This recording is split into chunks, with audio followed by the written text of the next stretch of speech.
When we perceive someone or something as having more power than we do, especially when that power gives them the control or right to make decisions, to give orders, or to enforce obedience, we call this authority.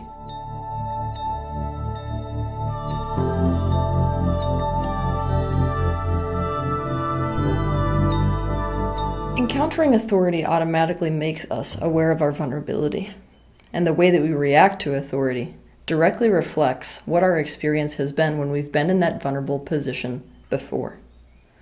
If we've been hurt in that vulnerable position, we tend to have issues with authority and hierarchy. If we haven't, we don't tend to have issues with authority and with hierarchy. To understand more about hierarchy, I suggest you watch my video that's titled, Hierarchy, Should We Accept It? Before we continue with this lesson, I want you to take out a sheet of paper. And at the top of that page, I want you to write down what I could expect from my parents. I want you to think about mom, I want you to think about dad, I want you to think about any adult caregivers you had in your life experience. That might also be a sibling. And underneath that title, I want you to list everything you could expect from them, both positive and negative. Some examples may be caretaking, having to fend for myself, to be guilted, to be praised, to be protected, to not be protected, to be valued and wanted, to be seen and treated like a burden and unwanted, to be invisible, honesty, for there to be dark truths underneath the surface of what's said and even done, disappointment, for them to take responsibility for me, for them to mess up, for them to make the right decisions, lots of mixed messages, for them to act in my best interests, for them to screw me for their best interests, to be supported, to be exploited, etc. I want you to write this list before you continue this video. Now that you have written your list, I want you to write a short list, or a long list, whatever you want, of the authority figures that exist in your adult life.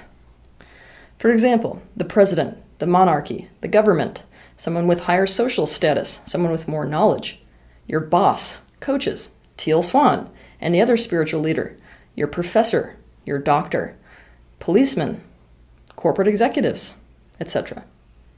Now what I want you to do is I want you to take that first list you wrote of what your expectations are from those primary authority figures. And I want you to compare that list to every single authority figure you wrote down on this new list. Are those the same expectations you hold for those authority figures? I want you to do this before you resume this video. When we are born, our very first authority figures are our parents. Beyond that, teachers. Beyond that, the parents of our peers. Now, this is where the imprinting relative to authority occurs. Our mind imprints by virtue of association.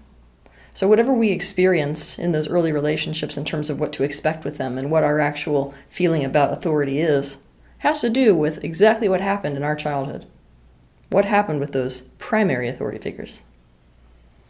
Basically, however those interactions went with the initial primary caregivers in our life experience, those primary authority figures, is now what we assign onto authority figures in general.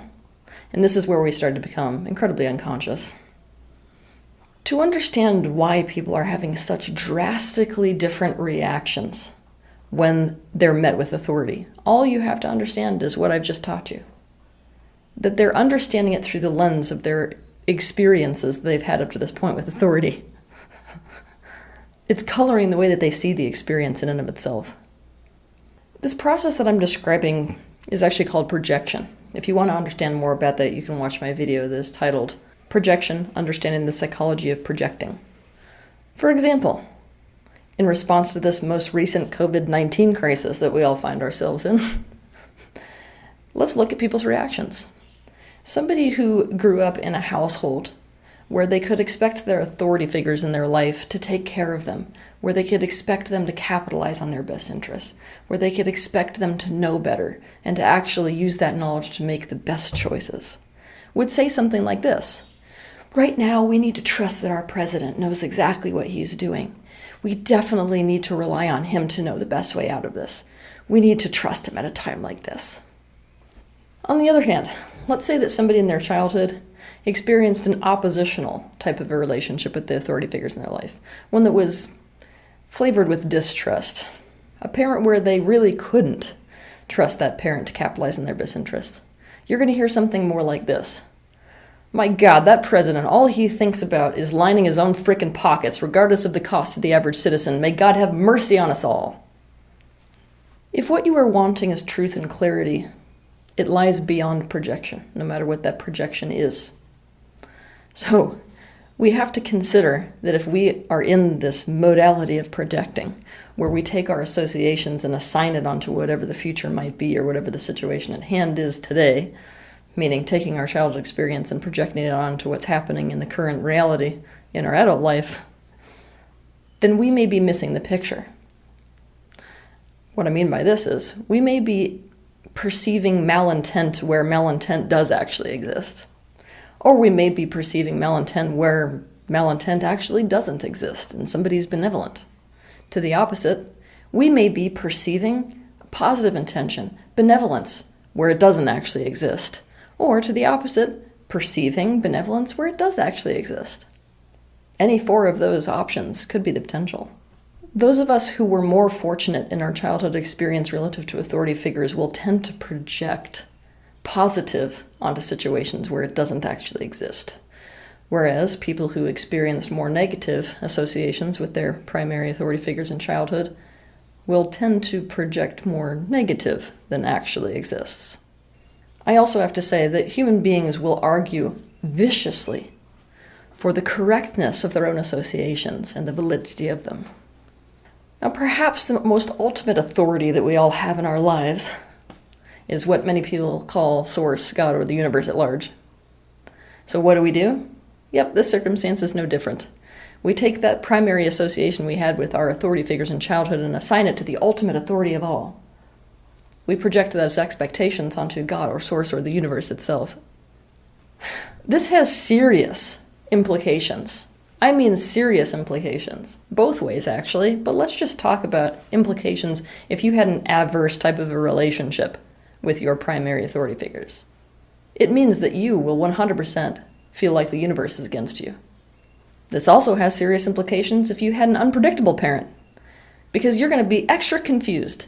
Because what you're going to expect from the universe at large is that sometimes it's going to support you and sometimes it's going to destroy you.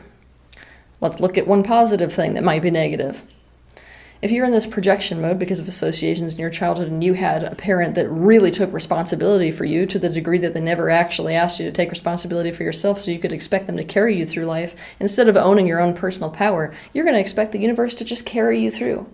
In fact, if all I do is just think about Prince Charming, the universe is going to make him show up on my doorstep. Our unconsciously held attitudes and more than that, feelings towards authority can make a serious mess out of our capacity to be aware, a mess out of our capacity to perceive things clearly, and a serious mess out of our lives in general because of how it makes us respond to authority. We tend to polarize because of these associations, either towards overcompliance or complete and total rebellion. In other words, either you're going to give up your sense of self for the sake of safety, or you're going to become hostile, even in situations where hostility isn't even close to what needs to happen, because you're not even perceiving the reality at hand. It causes us to unconsciously play out the same experience in adulthood that we had with our primary authority figures as a child, and it often becomes a self-fulfilling prophecy. For this reason, it is super important to recognize those patterns that you have within you that are making you ripe for projection relative to authority. It's really important to separate out that relationship you had or association you formed through your childhood experiences with authority from the authority that may exist in your adult life in order to see the situations that you find yourself in more clearly. The reason we tend to either over-comply to authority or become hostile relative to authority is because we're not actually in our own personal power. Rebellion is not freedom. It is not a state of empowerment. It is nothing more than fighting against something that you don't want. Very different than going in the direction of what you do want. Overcompliance is to surrender yourself completely for the sake of your own self-preservation.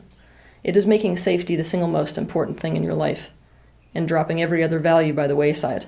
You cannot live a happy life if you're in that modality of living. So, one thing I want to share with you, the last thing I'm going to share with you is this.